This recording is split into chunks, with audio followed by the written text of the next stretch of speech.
Buenos días. Ay, están despiertos, gracias a Dios. Vean, vamos a comenzar la clase y vamos a ir un poquito rápido porque, como ustedes pueden ver, vamos a continuar con lo que son los bacilos gram negativos. Vamos a estudiar más bacilos gram negativos, no solo la familia de las enterobacteriáceas son bacilos gram negativos, sino que también estos géneros que vamos a ver ahora, el género Haemophilus, Bordetella y Acinetobacter son bacilos gram negativos que se consideran bacterias fastidiosas, sobre todo Haemophilus y Bordetella, porque necesitan requerimientos nutricionales especiales, como lo vamos a ver a continuación. Entonces, como siempre, vamos a ubicarnos con los objetivos. La clase ha sido elaborada en base a ellos y ustedes los tienen que estudiar también, o sea, estudiar la clase en base a estos objetivos. La coordinación pretende que al final de esta clase ustedes puedan describir las características morfológicas, microscópicas y fisiológicas de mayor relevancia para cada género. Describir la clasificación dentro del género de los tres que vamos a ver a continuación y las especies y tipos más frecuentes asociados a cuadros clínicos más complejos. Mencionar los principales factores de patogenia, ¿verdad? Y mencionar las patologías más frecuentes producidas por especies de los géneros que vamos a ver ahora y describir las características epidemiológicas de las especies de importancia médica. Entonces vamos a comenzar por el orden que nos han proporcionado para esta clase con lo que es la taxonomía de Haemophilus, del género Haemophilus. Esta es parte de la taxonomía, porque recuérdense que no comienza con este taxón, sin embargo yo abrevié y veamos que Haemophilus corresponde al orden de los eubacteriales, a la familia Pasteurelaceae. No son Enterobacteriaceae, sino que es otra familia, que es con lo que comencé. Esta familia Pasteurelaceae corresponde o le corresponden 4 géneros, dentro del que pueden ver ustedes Haemophilus, Agregatibacter, que es nuevo. Antes, algunas de las especies que ahora están en el género Agregatibacter pertenecían a Haemophilus y por eso lo he traído, porque si ustedes consultan algún libro van a ver la diferencia, ¿verdad? Si es antiguo, van a ver que algunas de las especies, como por ejemplo Afrophilus, era antes conocido como Haemophilus afrophilus y ahora Agregatibacter, que es el nuevo género incluido. Incluye también Actinobacillus y Pasteurella, ¿verdad? Pero el que nos corresponde a nosotros hoy día es Haemophilus. Entonces, Haemophilus, ¿qué significa etimológicamente el nombre de ese género? Significa amigo de la sangre. No es porque se vaya de cherada a tomarse las copas los días viernes, ¿verdad? No, sino que lo que significa es que necesita, para poder crecer, ciertos requerimientos que se encuentran en la sangre, sobre todo en la sangre de carnero, en aquella sangre que va a enriquecer los medios de cultivo. Eso quiere decir Haemophilus, amigo de la sangre. Por esa característica de que necesita esos componentes nutricionales que se encuentran en la sangre, se le denomina a este grupo, a este género, como bacterias exigentes, o también en algunos libros bacterias fastidiosas, ¿verdad? Y dentro de esas fastidiosas están Haemophilus y Bordetella, que son las que estamos viendo ahora. Además de eso, de ser exigentes para su crecimiento, son cocobacilos, ¿verdad? Cuando esas bacterias provienen de un medio de cultivo, su característica morfológica es ser cocobacilos, es decir, bacilos pequeños, redondos, bastante pequeños, aerobios o anaerobios facultativos. Eso yo ya no le explico porque se lo explicaron a ustedes anteriormente. Pueden ver en la fotografía que son gram negativos, cocobacilos o bacilos pequeños, gram negativos. Esos son gram negativos, no los que nos dan en el laboratorio, en las coloraciones que ustedes están haciendo, que la ven de color violeta. No, tiene que ser así, rosado, así, ¿verdad? Además de eso, aemófilos tienen la peculiaridad de ser caracterizados como pleomórficos. ¿Qué quiere decir eso?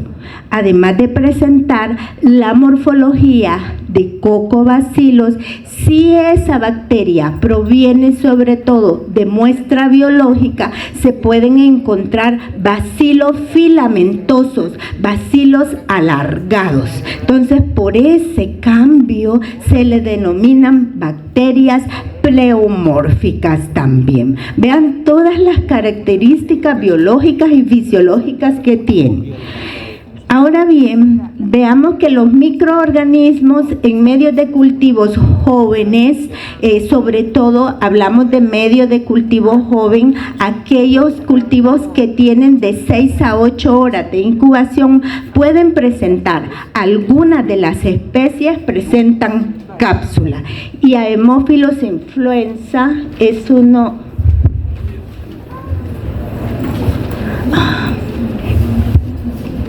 Con los dedos. Sí, pero espérenme que no he terminado acá.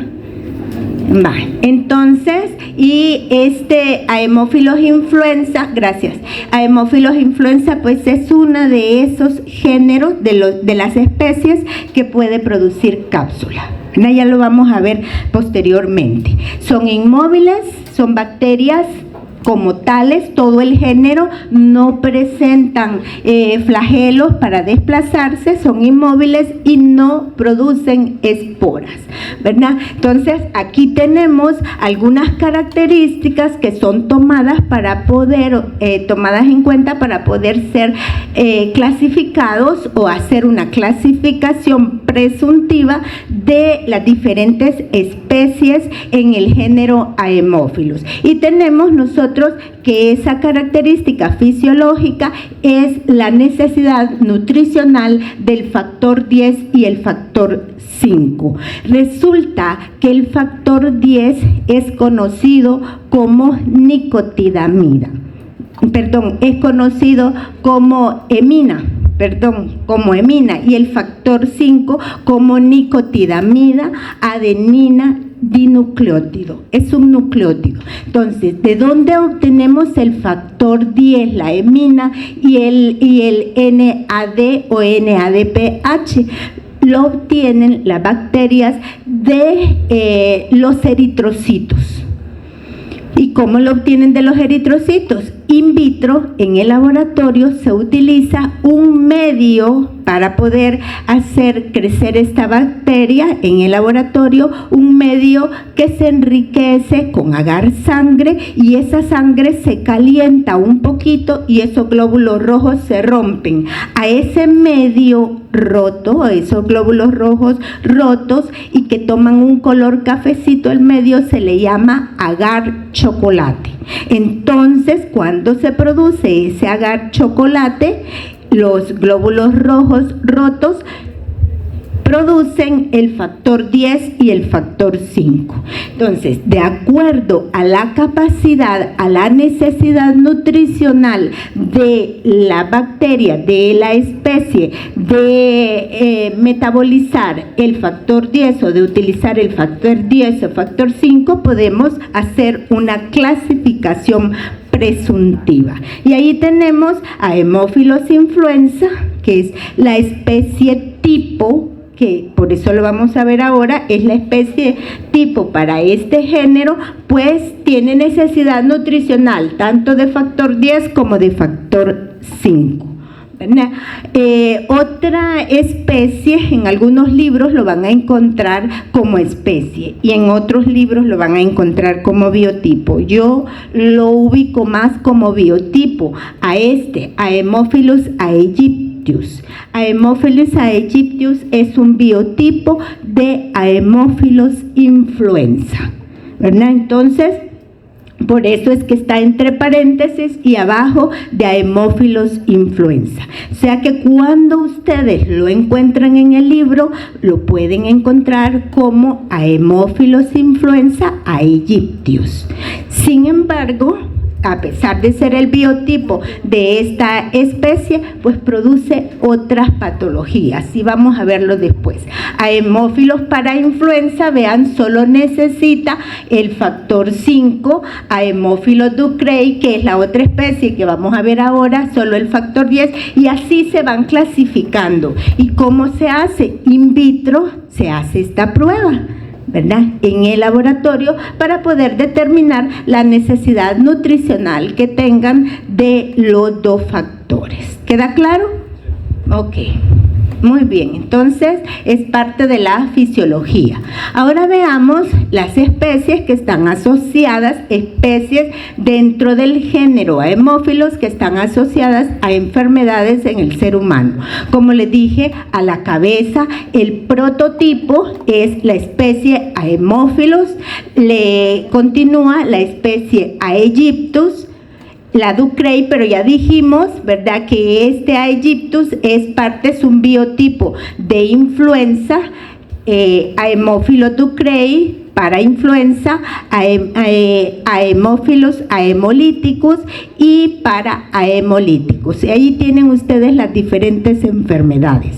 Generalmente estas tres están relacionadas con infecciones oportunistas en el humano, porque son sobre todo, especies que se encuentran formando parte de la flora bacteriana, sobre todo de las vías respiratorias superiores a nivel de la faringe. Entonces, hablemos de la parte que nos compete, que les decía, que es Haemophilus influenza. Haemophilus influenza, ya no voy a volver a decir las características anteriores, ahí lo pueden ver, ¿verdad?, que existen cepas dentro de esta especie que son cepas capsuladas, pero también hay cepas que no son capsuladas. A las especies o a las cepas dentro de la especie de Haemophilus que tiene cápsula se le llaman tipificables, y a las que no la tienen, pues no tipificables, ¿verdad? Y ahora, ¿qué significa eso de tipificables? Significa que se utiliza un antisuero que contiene anticuerpos ¿contra quién? Contra la cápsula, o sea, contra el componente, el polisacárido capsular, que puede ser de diferente tipo, y al ser de diferente tipo es lo que nos da la tipificación. Y es importante, porque dentro de esos serotipos, ¿por qué? Porque yo lo estoy tipificando serológicamente, ¿verdad? Entonces, dentro de esos serotipos tenemos el que produce las infecciones más frecuentes en los niños, ¿verdad? Entonces, crecen, les decía, en medios enriquecidos como el agar chocolate, y a ese agar chocolate, además de ser un medio enriquecido, se le incorpora todavía componentes que lo hacen mucho más nutricional, como es el Isovitalex. O sea que llevamos el agar chocolate y al agar chocolate le agregamos este componente que se llama Isovitalex al 1%, sobre todo para que crezcan aquellas especies que son aún todavía más exigentes, como es Haemophilus ducreyi. ¿Cómo se observan entonces las colonias en el agar chocolate de aemófilos? Pues pueden ver ustedes que son colonias acá, ¿verdad? Son colonias circulares, de bordes lisos, convexas, húmedas, refringentes, un poquito refringentes. ¿Por qué? Debido a la cápsula, sobre todo si son del tipo aemófilos. Entonces, podemos ver que lo tenemos en el agar chocolate y también lo podemos cultivar en un medio de agar sangre completa, sin que se rompan los eritrocitos. ¿Para qué? Para poderlo identificar al género, poder identificarlo y aislarlo con una prueba que se llama prueba del satelitismo.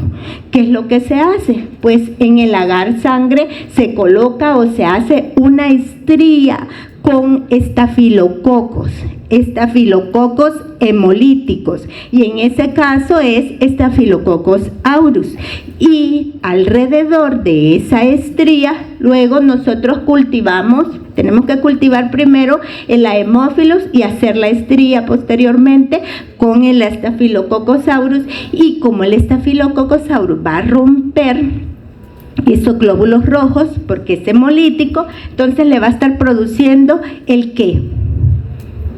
¿Qué le va a estar produciendo al romper esos glóbulos rojos por la hemólisis?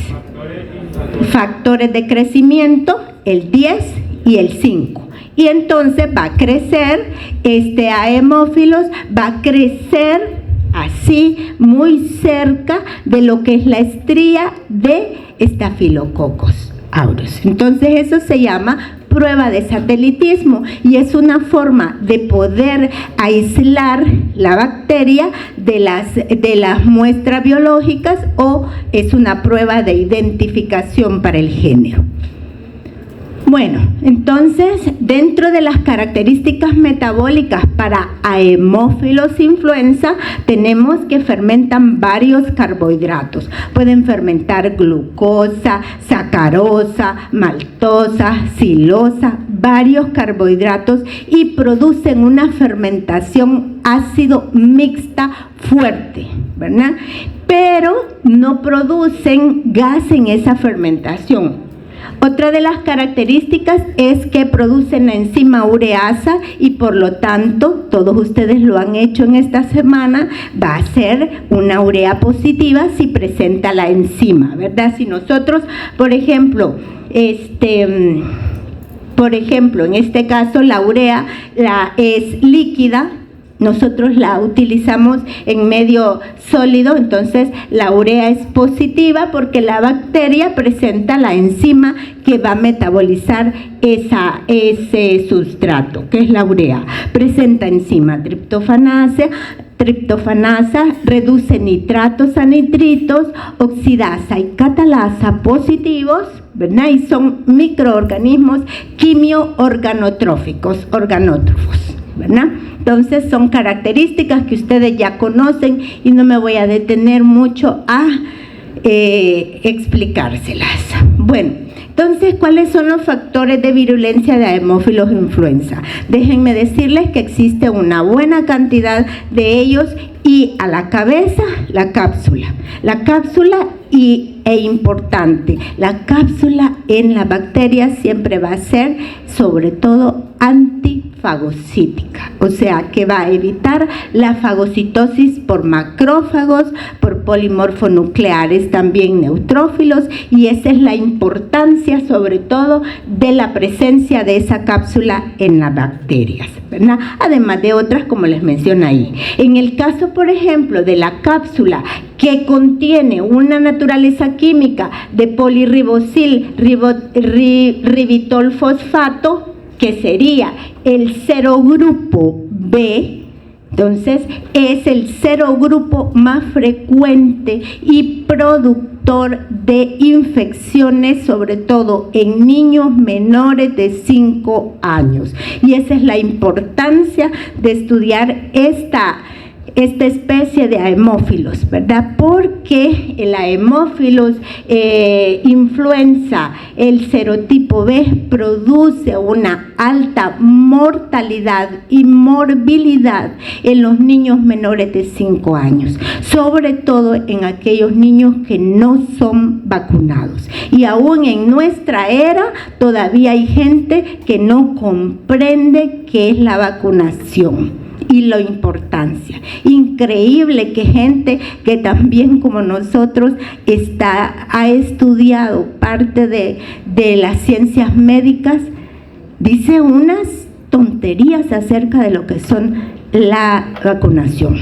Tonterías, ¿verdad? Entonces es parte del papel de ustedes hacerle comprender a esas futuras madres que deben de vacunar a sus niños, sobre todo con la vacuna contra haemófilos influenza, ¿verdad? Existen otras cepas, otros serotipos que no contienen polirribosilribitolfosfato, sino que pueden contener, por ejemplo, hexosa con algún grupo fosfato o hexosaminas con un grupo fosfato, y eso van a ser el resto de los serotipos. Esos serotipos pueden producir, en el caso, por ejemplo, de los niños, pueden producir neumonía, pero no en la gravedad que lo produce y frecuencia que lo produce el serotipo B. Por eso lo he puesto en rojo. Entonces, aquí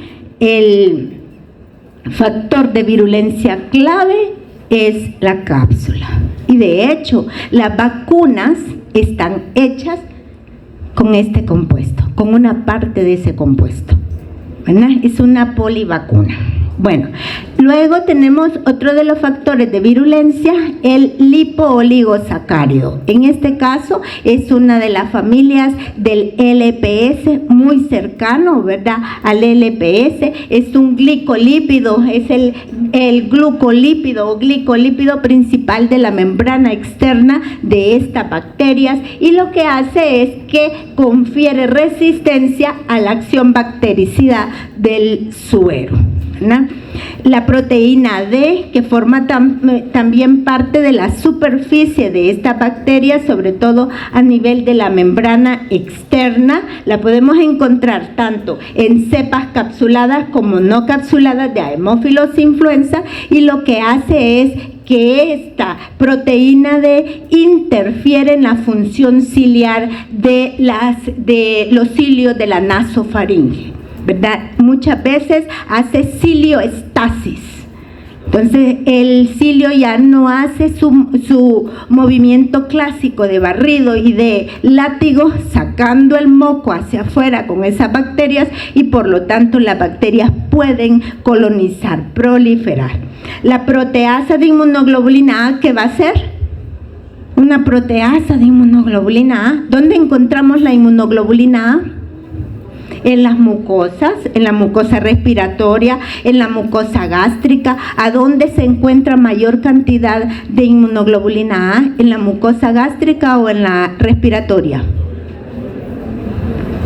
Se equivocaron, en la gástrica. Entonces, pero hablando de la respiratoria, tenemos que esta proteasa de inmunoglobulina A la producen las cepas de Haemophilus influenza, y lo que hacen es que hidrolizan, rompen la estructura de la inmunoglobulina A. Entonces no hay anticuerpos neutralizantes para poder impedir la colonización por esta bacteria. Entonces, ¿cuáles son las características epidemiológicas de Haemophilus influenza? Pues resulta que Haemophilus influenza es un huésped humano estricto, es decir, que no hay reservorio más que el humano. Nosotros somos el que portamos muchas veces Haemophilus influenza, ¿verdad? Los adultos podemos convertirnos en portadores sanos, y los portadores sanos son muchas veces la principal fuente de infección para el resto de las personas, ¿verdad? Es una bacteria, por lo tanto, altamente adaptada a vivir en el ambiente humano a nivel de la nasofaringe, ¿verdad? Haemophilus influenza en algunas personas se convierte comensal del tracto, o sea, bacteria comensal del tracto respiratorio superior en individuos sanos, entre comillas. ¿Por qué? Porque a esas personas no se desarrolla en ellos la infección, pero son ellos portadores. Igual que en las vías respiratorias superiores de los niños, sobre todo los niños no vacunados, ¿verdad? Y en los ancianos. Y la diseminación de esta bacteria, por lo tanto, por presentarse a nivel de las vías respiratorias superiores en esas personas sanas como parte de su flora, entonces la diseminación es a través de los aerosoles que se forman. ¿Cuándo? Cuando las personas tosen, estornudan y muchas veces cuando hablamos. Esas pequeñas gotículas de saliva y de moco que se producen en los estornudos, entonces es lo que hace que la persona sana inhale esas gotículas y se instala la bacteria primero a nivel de lo que son las vías respiratorias superiores y posteriormente puede llegar hasta lo que es la base del pulmón, ¿verdad? Bueno, ya les dije que Haemophilus tipo B es altamente virulento y por lo tanto va a ser Haemophilus tipo B, el serotipo B va a ser el que produce la mayoría de las infecciones. ¿Y qué infecciones o patologías produce Haemophilus influenza? Esto significa Haemophilus influenza tipo B, está abreviado, ¿verdad? Haemophilus influenza tipo B, y tenemos las cepas no tipificables. Entonces, dentro de las patologías a la cabeza, meningitis, epiglotitis, neumonía, celulitis y artritis aséptica. O sea que puede comenzar con una neumonía, ¿verdad? Y luego diseminarse. La bacteria puede diseminarse y producir meningitis, celulitis, artritis séptica. Dentro de las no tipificables también pueden producir, sobre todo en las personas que tienen bajas deficiencias, pueden producir neumonía, otitis media, sinusitis, mastoiditis, manda. Lo de la panza.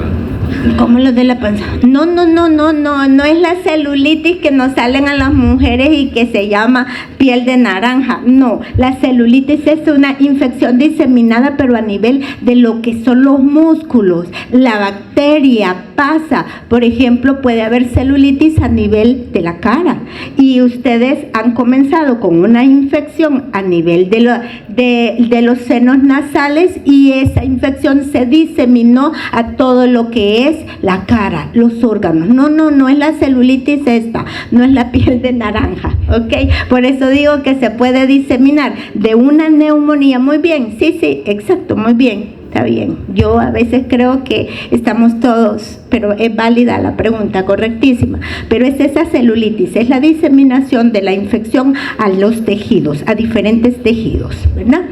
Muy bien.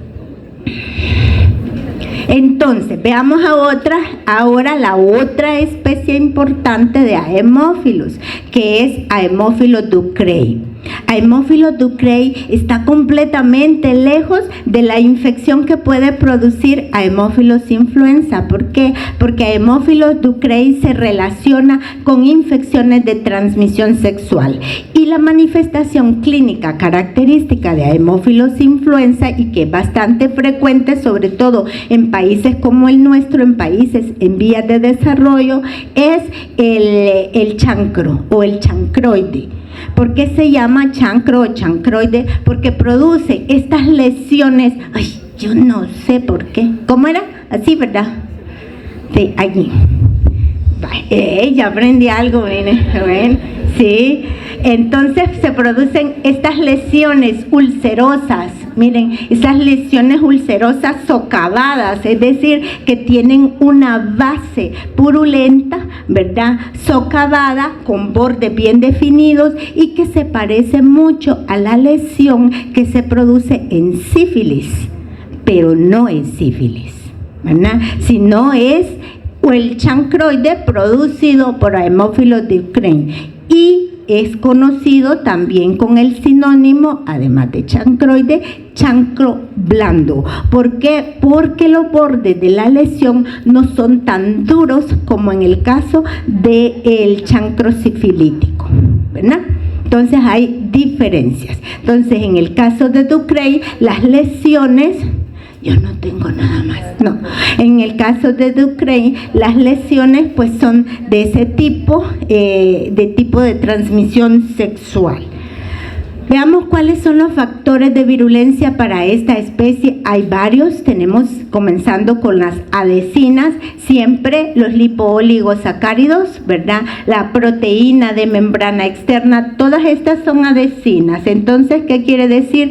Que se convierten en estructuras pilosas. Aún el lipoóligosacárido, recuérdense que tiene una estructura de el lípido A, el centro de ese ¿cómo se llama? Compuesto, y también los ¿cómo se llama? El carbohidrato O. Entonces se convierten en estructuras fímbricas, en estructuras alargadas que sirven para que la bacteria se adhiera al receptor en la célula huésped.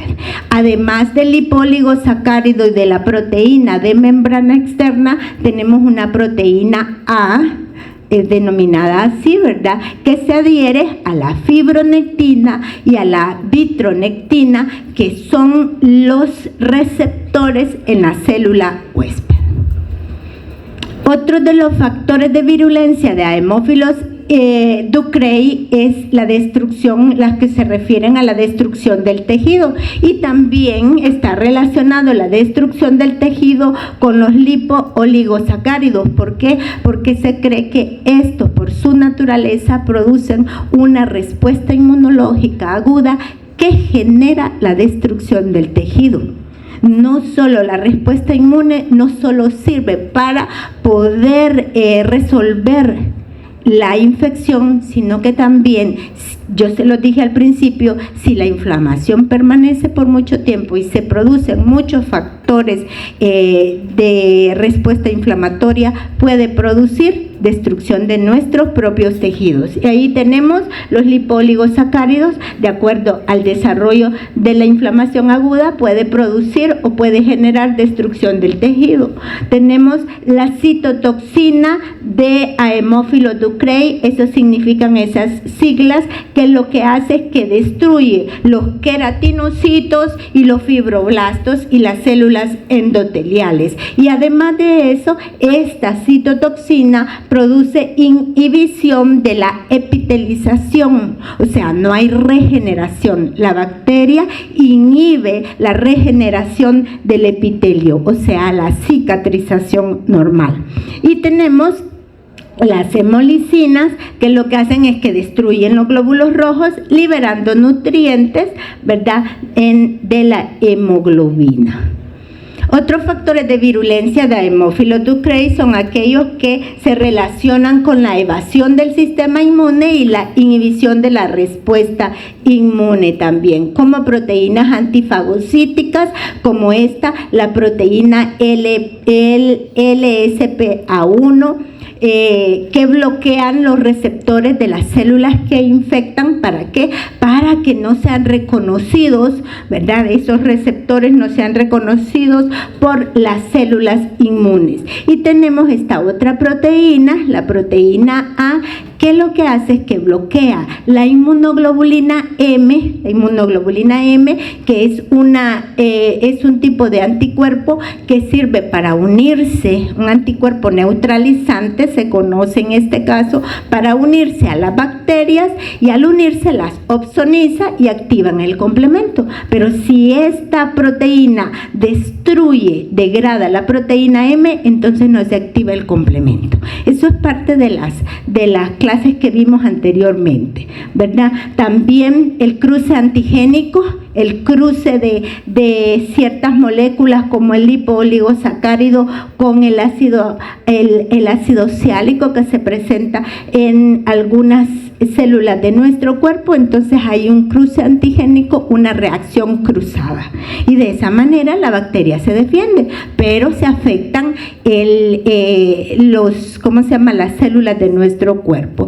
Y tenemos también aquellos mecanismos de transporte de péptidos antimicrobianos que actúan sobre defensinas y catalicidinas que son producidas por polimorfonucleares. Entonces, todos esos son factores de virulencia que produce a Haemophilus influenza, a Haemophilus ducreyi. Vean ustedes que está bien armado, ¿verdad? Y entonces, ¿para qué? Para que al final la bacteria Haemophilus influenza, que ingresa a través de las abrasiones que se produce sobre todo a nivel de las mucosas, esta bacteria va a producir al final de 2 a 3 días después de haberse infectado el ser humano una lesión dolorosa o no dolorosa, que se convierte en una pápula. Esa pápula se convierte en una pústula, o sea, se eleva y se carga de líquido inflamatorio. Luego esa pústula revienta, explota y se produce la úlcera con los bordes blandos. ¿A nivel de qué? A nivel de los genitales. A nivel de los genitales, o sea, externos, tanto de hombres como de mujeres. Y además de eso, de la úlcera se puede producir o se produce linfoadenopatía, o sea, los ganglios linfáticos regionales cercanos donde está la lesión se agrandan y son dolorosos, ¿verdad? Entonces, por eso se caracteriza el chancroide. Bueno, veamos entonces ahora el otro género. ¿Queda claro? Perdón. Ay, señor, ya me comió el tiempo. Bueno, vamos a ver. Si no lo logro terminar, entonces ustedes van a ir a revisar un poquito. Yo les voy a dar un artículo que tengo bonito, sobre todo de Acinetobacter. Y hoy sí se lo voy a dar, se lo voy a pasar. Entonces vamos a hablar el otro género que se considera fastidioso como bacteria fastidiosa es Bordetella. Bordetella, existen dentro de este género diferentes especies, varias, pero la que se relaciona sobre todo en mayor porcentaje y frecuencia con infecciones humanas, pues es Bordetella pertussis. Entonces Bordetella pertenece a la familia Alcaligenaceae. De otra familia diferente, aquella era esa. Entonces, sí, vieran cómo se enreda. Esta es Alcaligenaceae. Esta Alcaligenaceae presenta este género Bordetella. No es el único, existen más, ¿verdad? Pero el que nos compete en esta mañana, y para no confundirnos mucho, por eso traje solo a Bordetella, y la especie prototipo para el ser humano es Pertussis. Entonces ahí tenemos, no se nos va a olvidar que la característica de estos 3 géneros es que son cocobacilos gran negativos, como lo podemos ver acá, ¿verdad? Esos cocobacilos gran negativos pueden estar solos o pueden estar en pareja, y cuando están en pareja tienen cierta disposición que asemejan, no digo que forman, sino asemejan letras chinas, y eso se observa sobre todo en coloraciones, no como la coloración de Gram, porque ahí cuesta ver que sean letras chinas y ya está mintiendo. No, se puede ver en coloraciones especiales como la coloración azul de toluidina o la coloración de Albers. Entonces, los frotis pueden ser coloreados con azul de toluidina, coloración de Albers y con coloración de Gram. ¿Para qué son el azul de toluidina y la coloración de Albers? Pues ahí les he puesto para poder demostrar la presencia de gránulos metacromáticos bipolares. Esos granos metacromáticos bipolares se considera que son reservas de glicógeno o glucógeno que utilizan las bacterias. Y entonces ustedes los tienen aquí, miren qué diferencia, ¿verdad? Entonces, esos granos metacromáticos o gránulos metacromáticos asemejan que el bastón tenga apariencia de un palillo de tambor. Ustedes han visto los palillos con los que se suenan los tambores, entonces les dicen a los bacilos de Bordetella pertussis los semejan a palillos de tambor. Y aquí está la disposición, vean ustedes la disposición en pares o en tríos de estos bacilos que pueden estar asemejando las letras chinas. Entonces, son diferentes coloraciones para poder hacer una identificación presuntiva de este género. Algunas de las bacterias producen cápsulas, son inmóviles y son aerobios estrictos, no facultativos, estrictos y de crecimiento, lento. ¿Qué factores de virulencia presenta el género Bordetella, sobre todo Bordetella pertussis? Pues vemos nosotros que se encuentran relacionados siempre con la adhesión de la bacteria a la célula huésped, y ahí tenemos una que se considera o se llama hemaglutinina filamentosa. La hemaglutinina filamentosa, al igual que la pertactina y los filamentos y fimbrias, sirven para que la bacteria se adhiera al receptor de la célula huésped en las vías respiratorias superiores. Pero también tenemos aquellos factores que son toxigénicos. Resulta que Bordetella pertussis es una de las bacterias más virulentas que existe. Entonces, tiene múltiples, y la virulencia de esta bacteria está relacionada con la producción de los múltiples factores, valga la redundancia, de virulencia. Esos factores de virulencia en Bordetella pertussis están regidos, están coordinados por genes de crecimiento, genes de producción de esos factores, ante la presencia de diferentes o el cambio de diferentes ambientes en los que se puede encontrar Bordetella. Entonces, de acuerdo al ambiente, así va a producir también esos factores. Y ahí tenemos uno de ellos, ¿verdad? Las exotoxinas, como la toxina pertussis, conocido también como pertussinógeno. ¿Y qué es lo que hace esa toxina pertussis? Pues está implicada también en la adhesión y anclaje de la bacteria, pero también produce ciertos efectos fisiológicos en el ser humano, como leucocitosis, linfocitosis e hiperinsulinemia. ¿Y qué es lo que hace esta toxina pertussis? Esta toxina pertussis está formado por un pentámero de subunidades beta, o sea, son 5 subunidades beta y una subunidad A. La subunidad A es la catalítica, es la toxigénica. Las subunidades beta se unen a los receptores de cianoglucoproteínas que se encuentran en la superficie de la célula huésped. Se unen y entonces esta molécula, el pertussinógeno, es endocitado en la célula huésped. Luego la molécula completa, el pertussinógeno, pasa a el complejo de Golgi. El complejo de Golgi lo transporta por vesículas hasta el retículo endoplasmático, y en el retículo endoplasmático se cortan las subunidades B y dejan libre a la subunidad catalítica, que dije que era ¿cuál? La A. La subunidad catalítica A transporte vesicular en los exosomas, va a unirse o va a activar a lo que es el ATP para que este ATP produzca ADP, y el ADP junto con la subunidad va a producir un fenómeno que se llama ribolización.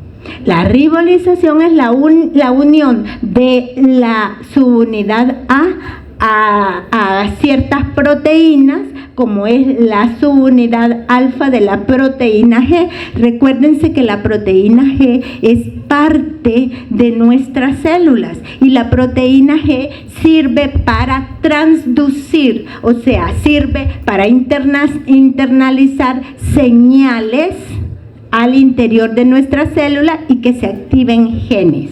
Entonces, esta subunidad A se une a la subunidad alfa de la proteína G superficial de la célula huésped e inhibe, de esa manera, inhibe la activación de las células inmunes, como son los neutrófilos, los macrófagos y otras células. Aparte de que inhibe la producción también de citocinas. Entonces se ve afectada la respuesta inmune.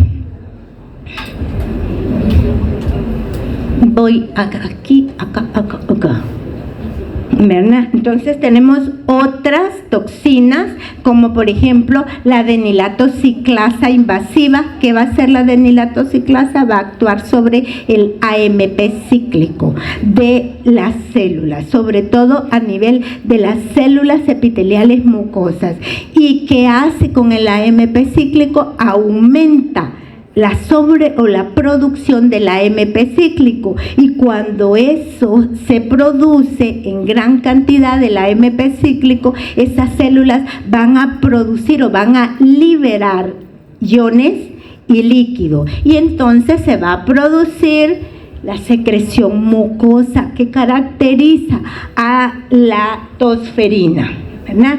La citotoxina traqueal y la dermonecrótica está relacionada con la destrucción de las células. Una de las células ciliadas y otro a nivel de las que puede producir vasoconstricción. Perdón que vaya tan rápido, pero ya me come el tiempo. Entonces, ¿qué produce o qué cuadro clínico produce Bordetella pertussis?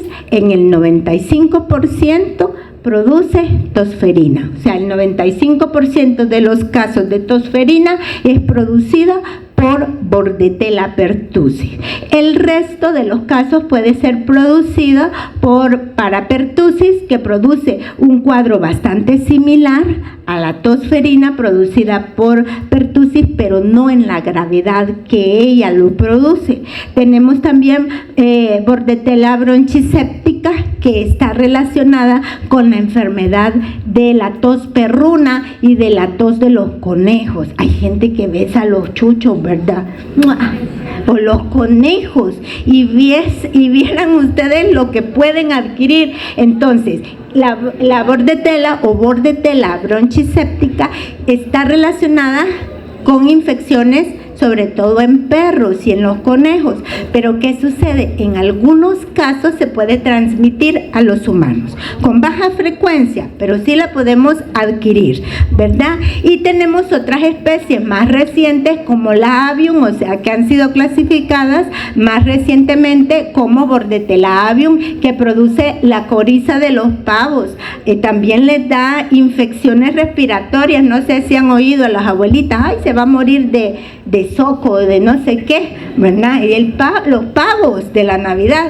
Y tenemos también a Bordetella ginsei, que produce bacteriemia en los seres humanos y también produce infecciones en las vías respiratorias, ¿verdad?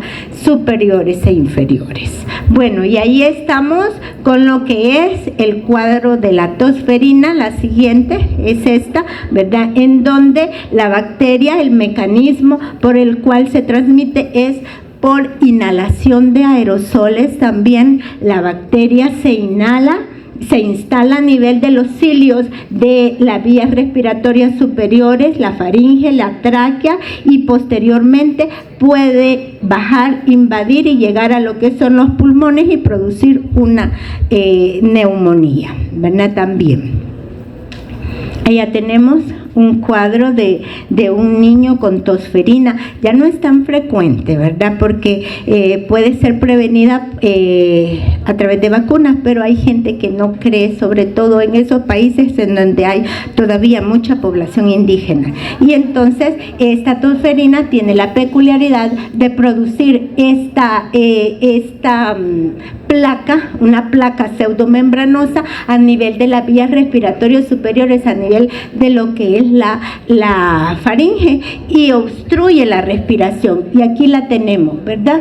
Entonces sí existe todavía como tal, como enfermedad. Entonces, Bordetella pertussis sobrevive por muy pocos periodos fuera del hospedero, por lo tanto es un patógeno sobre todo humano. No existen vectores que la transmitan, se transmite de humano a humano por el contacto directo, cercano con esas personas que transmiten la bacteria por aerosoles, y también los portadores asintomáticos son muy importantes en cuanto a la diseminación. No invade la sangre, no la invade, pero sí pueden haber invasores secundarios o bacterias que produzcan coinfecciones con Bordetella pertussis, como es el caso de Haemophilus influenza y de Staphylococcus aureus, y ellos sí producen neumonía, ¿verdad? Entonces puede haber una complicación. Por eso les dije que al final podía producir ese fenómeno, esa manifestación clínica, la neumonía, por esa coinfección que se produzca. Y luego tenemos Acinetobacter baumannii. Tenemos tiempo. ¿Dónde está el coordinador? Ya no. Vaya, en 2 minutos dicen, ¿verdad? Familia importante, familia Moraxelaceae, ella, y pertenece al género, el género pertenece a esta familia. ¿Cómo van a ser la morfología? Cocobacilos pequeños, muy pequeños, pleomórficos, gram negativos, aerobios estrictos, catalasa positiva, oxidasa negativa, no son fermentadores de carbohidratos y tampoco son móviles, pero sí son altamente resistentes, fíjense, y esa es la importancia de traerlos esta mañana a que los conozcan. El género Acinetobacter está clasificado, está dividido, está formado por un complejo fácil de recordar, el complejo ACB, no ABC. Si lo pregunto, es ACB. ¿Por qué? Porque estaba estructurado originalmente por Acinetobacter calcoacéticos y Acinetobacter baumannii, y a ese complejo de estas dos especies se les han unido ahora recientemente las otras ¿cómo se llama? Los otros especies, como es Acinetobacter pitti, nosocomialis, no sé cómo se dice, Seyfirti, y esa es mucho menos que la puedo mencionar. Esa no la voy a preguntar, no la pude ni mencionar. Todos ellos forman el complejo actualmente ACB, pero ya saben por qué se llama complejo ACB. ¿El prototipo cuál va a ser? Baumannii, la especie Baumannii, ¿verdad? ¿Por qué? Porque Baumannii es altamente resistente a los antibióticos. Baumannii es un nosocomial que adquiere resistencia natural. Yo hablé de las resistencias naturales y adquiridas, y esta es un género y una especie que adquiere naturalmente la resistencia a muchos antibióticos, ¿verdad? Factores de virulencia, tenemos aquellos que se relacionan con la adhesión o la adherencia a las células huésped. Ahí tenemos las proteínas de membrana externa. Estas son las proteínas de membrana externa. ¿verdad? Y tenemos también los lipo-oligosacáridos que resisten al suero. No vayan a creer que es porque es otra cosa, sino más que todo la resistencia bactericida al suero. Eso quiere decir, ¿verdad? Y también a la supervivencia durante la infección. También van a evadir la respuesta inmune los lipo-oligosacáridos. Presentan polisacáridos capsulares. La cápsula siempre está relacionada con la resistencia antifagocítica, y tenemos ¿cómo se llama? Las fosfolipasas, ¿verdad? Una enzima importante, la fosfolipasa de tipo C y D. ¿Y qué es lo que hacen las fosfolipasas? Las fosfolipasas lo que hacen es que son citolíticas, ¿verdad? Destruyen las células, los fosfolípidos de las células del huésped. Por eso se llaman fosfolipasas. ¿Cuáles son? Ya voy a terminar, profesora, ya termino. ¿Qué es lo que producen sobre todo Acinetobacter baumannii? Neumonía y septicemia, lo más frecuente, también el resto de infecciones, meningitis e infección de vías urinarias, pero las he puesto en rojo, la neumonía y la septicemia, porque resulta que se relacionan con los ventiladores mecánicos, ¿verdad? Entonces es importantísimo nosocomialmente. ¿Comprenden cuando digo que se relacionan con los ventiladores mecánicos? Cuando vamos al hospital y las personas son intubadas, entonces la bacteria que puede matar a esas personas más frecuentemente es Acinetobacter baumannii. Y aquí termino, ¿verdad? Solo diciéndoles que la mortalidad en las infecciones más frecuentes por Acinetobacter baumannii varía en un 5% en el hospital general, y en la UCI llega a producir hasta el 54%. Muchas gracias, jóvenes. Entonces nos vemos a la próxima. Gracias.